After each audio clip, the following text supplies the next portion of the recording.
Well, Larry, you've talked about, alluded to the having an outline and how the show works. Could just elaborate on that a little bit? Because I think a lot of people really don't understand how the show works. Well, the actors don't get a script with dialogue to memorize. They get a story.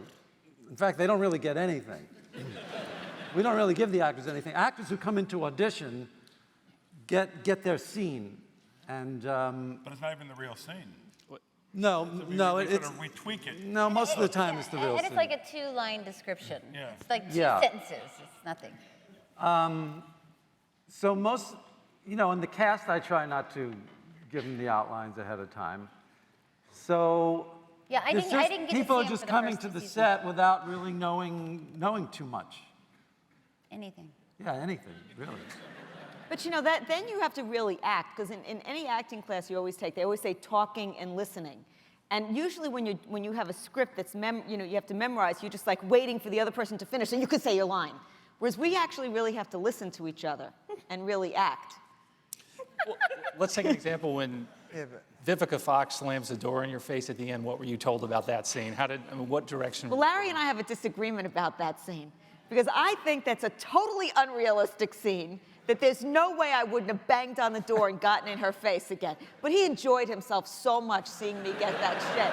I did get a lot of pleasure from He got a lot. You even said, this is the happiest day of my life.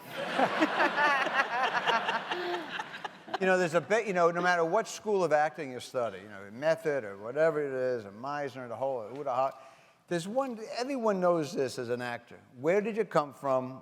What's your intention in the scene, and where are you going? And once I foolishly asked a very smart question to Larry. I go, so where was I before I came here, and where am I going? He goes, let me alone. It doesn't matter where. None of this matters.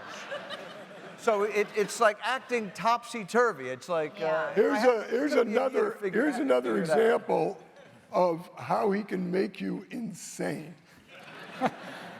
In the outline, it says Funkhauser tells Jerry an off-color joke. So I had the greatest off-color joke you could tell them.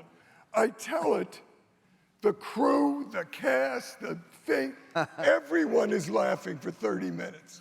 When they stop laughing, he says to me, don't you have a shorter joke?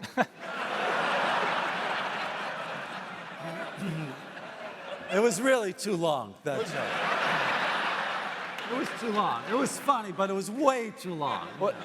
Was that the one from the table read? Yes. Yeah. And that was abbreviated. Yes, it was abbreviated. I rushed through it. He was rushed through it, but it was cut down. Did you cut it down? I did. Of course he cut it down. Well, if you really have a certain amount of time to do the Oh, show. bullshit. It was a hysterical joke. I love the Don't joke. talk to I me was about the standing right joke. there. It was hysterical. Everyone laughed at the joke. It was a little too long. Too long. A little too long. Yeah. A little bit. By the way, I still think it plays even after it's cut. I think it's great.